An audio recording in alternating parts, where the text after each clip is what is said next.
నమస్తే. Welcome to our channel. ప్రస్తుతం మనతో సీనియర్ జర్నలిస్ట్ దాము బాలాజీ గారు ఉన్నారు. వారితో మాట్లాడదాం. సార్ నమస్తే సార్. నమస్తే.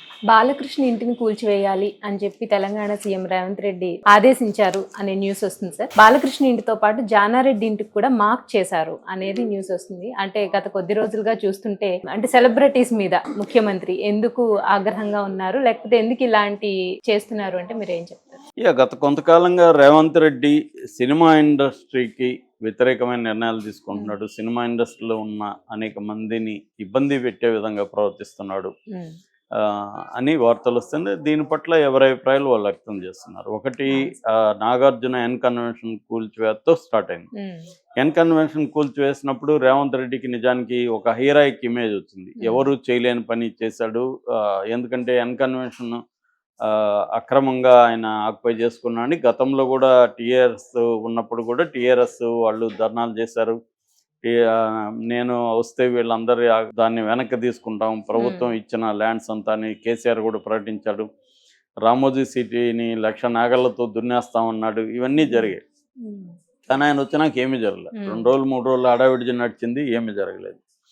అంటే గవర్నమెంట్ సినిమా వాళ్ళకి ఏ పర్పస్ కోసం ఇచ్చిందో ఆ పర్పస్ కాకుండా, అంటే సినిమా రంగాన్ని డెవలప్ చేయడం కోసం ల్యాండ్స్ ఇచ్చింది. ఎనీ పరిశ్రమలకి ల్యాండ్స్ ఇస్తుంది తక్కువ రేట్లకి.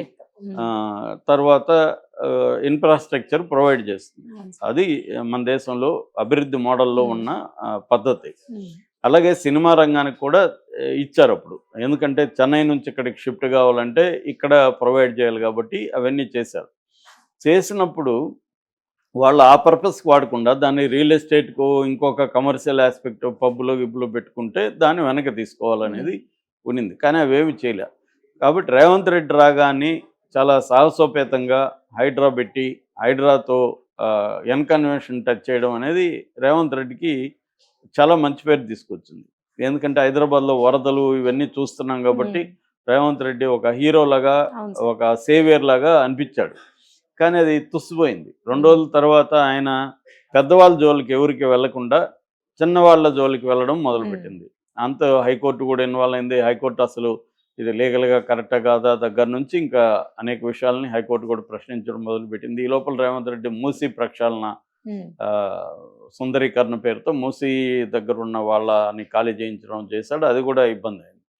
ఈ క్రమంలో కొద్ది రోజులుగా హైడ్రా కానీ పెద్ద కార్యక్రమాలు చేయట్లేదు. అయితే మోహన్ బాబుకి సంబంధించి కేసులను సీరియస్గా పెట్టడం, మోహన్ బాబు మీద హత్య కేసు అనేది ఫస్ట్ టైం ఇలాగ పెట్టి అరెస్ట్ చేయబోతున్నారు ఆ స్థాయిలో. మోహన్ బాబు ఇద్దరు కొడుకుల్ని పిలిచి వార్నింగ్ ఇవ్వడం, సిపి మోహన్ బాబుని కూడా రమ్మనడం, ఈ లోపల ఆయన కోర్టుకు వెళ్ళడం, ఇవన్నీ పట్టపట్టాలని జరిగిపోయాయి. ఈ లోపల అల్లు అర్జున్ విషయం, అల్లు అర్జున్ మీద కేసు పెట్టారు. అల్లు అర్జున్ని అరెస్ట్ చేయరని అందరూ అనుకున్నారు, కానీ అల్లు అర్జున్ని అరెస్ట్ చేశారు. ఇది నేషనల్ వైడ్ ఇష్యూ అయిపోయింది. ఎందుకంటే మోహన్ బాబుదో నాగార్జునదో నేషనల్ వైడ్ ఇష్యూ కాదు. కానీ అల్లు అర్జున్ పుష్ప 2 నేషనల్ లెవెల్లో ఆల్ రికార్డ్స్ని బ్రేక్ చేసేసి ముఖ్యంగా నార్త్లో 500 కోట్లు నిన్నటికి దాటేసింది. సో నార్త్లో ఈ స్థాయి కలెక్షన్లు ఏ సినిమా లేదు. ఒకసారిగా నార్త్ ఇండస్ట్రీ అంతా షాక్కు గురైంది. సో అల్లు అర్జున్ విపరీతంగా పాపులర్ అయ్యాడు. ఇంకా సినిమా ఆడుతుంది బాగా. ఈ కాంటెక్స్లో ఇప్పుడు టైమింగ్ కూడా రాంగ్ టైమింగ్ రేవంత్ రెడ్డి ఎన్నుకున్నాడు. ఎప్పుడైతే అరెస్ట్ చేశారో ఇది నేషనల్ మీడియా. రెండోది ఏంటంటే national media, majority media BJP కంట్రోల్లో ఉంటుంది. వాళ్ళకి ఇది ఒక మంచి అవకాశం. కాంగ్రెస్ పార్టీకి వ్యతిరేకంగా దీన్ని ఫోకస్ అలా తిప్పేశారు. ఇది నిజానికి రేవంత్ రెడ్డి చేసిన పని, కానీ కాంగ్రెస్ స్టేట్ కాబట్టి కాంగ్రెస్ పార్టీ మీద వీళ్ళు ఒక నేషనల్ అవార్డీ అతన్ని కావాలని, అతనికి సంబంధం లేదు, ఇదే రేవంత్ రెడ్డి ఊరేగింపులకు వెళ్ళినప్పుడు జరగలేదా, అప్పుడు ఆయన అరెస్ట్ చేశారా, వేరే వాళ్ళు జరిగాయి కదా, ఇవన్నీ తీసుకొచ్చారు, లాజిక్లు జరిగాయి. దాంతో రేవంత్ రెడ్డి సైలెంట్గా ఉంటాడు అనుకుంటే ఇప్పుడు ఇంకొక ఉపద్రవం వచ్చింది. అదేంటంటే సాక్షాత్తు బాలకృష్ణ ఒక పక్క రేవంత్ రెడ్డి చంద్రబాబు మనిషి అని ప్రచారం జరుగుతుంది. చంద్రబాబు చెప్పినట్టు వింటాడని. ఎందుకంటే చంద్రబాబు మొన్న ఎన్నికల్లో కూడా కాంగ్రెస్ సపోర్ట్ చేశారు. ఎన్నికల్లో ఇక్కడ తెలుగుదేశం పోటీ చేయలేదు. ఇక్కడ ఉన్న సీమాంధ్రులు తెలుగుదేశాన్ని సపోర్ట్ చేసే సీమాంధ్రుల ఓట్లంతా కూడా కాంగ్రెస్ పడ్డాయి. రేవంత్ రెడ్డిని తమవాడుగా వాళ్ళు గుర్తించారు. తెలుగుదేశానికి సంబంధించిన మీడియా అంతా కూడా రేవంత్ రెడ్డికి సపోర్ట్ చేసింది. అంటే తెలుగుదేశానికి సంబంధించిన సపోర్ట్ సిస్టమ్స్ ఏవైతే ఉన్నాయో అందరూ కూడా రేవంత్ రెడ్డి పనిచేశారు. కాబట్టి రేవంత్ రెడ్డి గెలవగలిగాడు.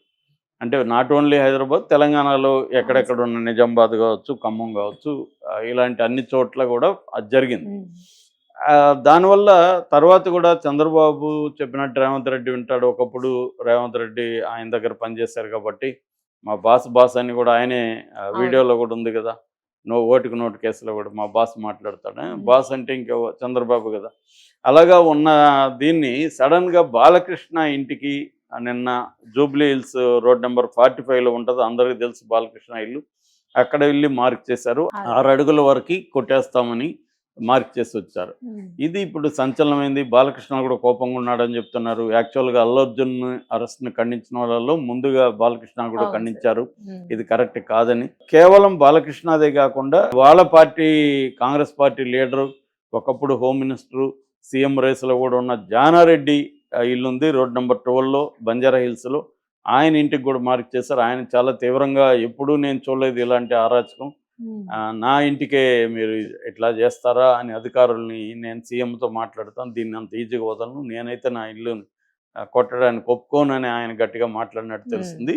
అట్లాగే అల్లు అర్జున్ మామ వాళ్ళ ఇల్లు కూడా ఉంది దీంట్లోని, అక్కడ ఆయనది కూడా చేయబోతున్నారని చెప్తున్నారు. అట్లాగే ఇద్దరు పెద్ద మీడియా యజమానులవి ఆస్తులు కూడా అక్కడ ఉన్నాయని చెప్తున్నారు. అట్లాగే అనేక మంది బడా వ్యాపారవేత్తల ఇండ్లు కూడా అక్కడ ఉన్నాయని చెప్తున్నారు. ఇది ఎందుకు అసలు అంటే కక్షగట్టి చేస్తున్నాడా రేవంత్ రెడ్డి ఏంటన్నప్పుడు, రేవంత్ రెడ్డి కక్షగట్టి ఏం చేయట్లేదు. రేవంత్ రెడ్డి ఏం చేస్తున్నాడు అంటే హైదరాబాద్ని అభివృద్ధి చేసే క్రమంలో ట్రాఫిక్ సమస్యలు మనకు తెలుసు. జూబ్లీ హిల్స్ వైపు వెళ్ళే వాళ్ళకి అందరికీ తెలుసు, కేబీఆర్ పార్క్ చుట్టూ విపరీతమైన ట్రాఫిక్ జామ్ ఉంటుంది, గంటలు ఆగిపోతుంటుంది ట్రాఫిక్. సో అందువల్ల అక్కడ ఇప్పుడు కొన్ని కార్యక్రమాలు చేశారు. అదేంటంటే హెచ్సిటి అంటారు. హెచ్సిటి అంటే Hyderabad city innovative and transformative infrastructure project అని ఒక ప్రాజెక్ట్ అనౌన్స్ చేశారు. దీని ప్రకారం ఈ పార్కు చుట్టూ మొత్తం 6 జంక్షన్లలో ఫ్లైఓవర్లు, 6 అండర్ పాస్లు, 8 స్టీల్ బ్రిడ్జిలు ఇవన్నీ నిర్మించాలని ప్లాన్ చేస్తున్నారు. ఇవన్నీ నిర్మించాలంటే వైడనింగ్ చేయాలి. వైడనింగ్ చేయాలంటే దారికి పక్కనున్న ఇండ్లు కావచ్చు, ఇంకోటి కావచ్చు, వాటిని కొట్టేయాలి కొంతవరకు. మొత్తం ఇల్లు కూలగొట్టరు. ఇప్పుడు నేను చెప్పినట్టుగా 6 ఫీట్ బాలకృష్ణ ఇల్లులో ఏమేమి ఉన్నాయో అవన్నీ కూలగొట్టాలి. అది ఎవరిదైనా సరే. అది చేయకపోతే ఇది చేయలేం. కాబట్టి ఈయన ఏదో బాలకృష్ణ మీద కోపం ఇంకోటి కాదు. ఎవరిదైనా ఇప్పుడు ఆయన కాంగ్రెస్లోనే ఉన్నాడు కదా జానారెడ్డి, అల్లు అర్జున్ మామ కూడా కాంగ్రెసే కదా, వాళ్ళది కూడా చేస్తున్నాడు కదా. ఇందులో రేవంత్ రెడ్డి ఏదో కక్ష పెట్టుకొని చేయడం అనేది అయితే కరెక్ట్ కాదు. కానీ పిక్చర్ ఎలాగ వస్తుంది, రేవంత్ రెడ్డి కక్ష పెట్టుకొని ఏదో చేస్తున్నాడు అనేది వస్తుంది.